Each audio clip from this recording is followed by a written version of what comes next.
Nabulabog ang mga residente sa Purok 4, Salis Street, Barangay 28-C, Davao City, diyang kalit miulbo ang kalayo pasado las 5 kaganihang buntag, Hunyo 28.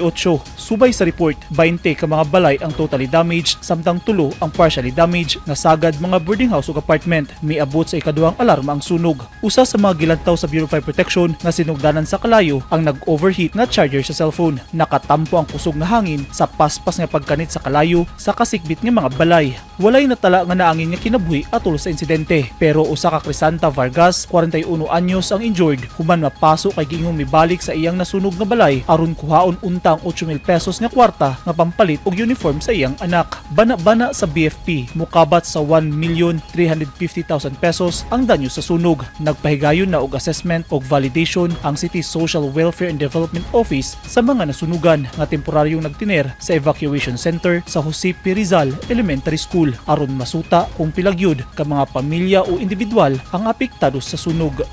Eugene Hinutan, Newsline Philippines. Stay safe.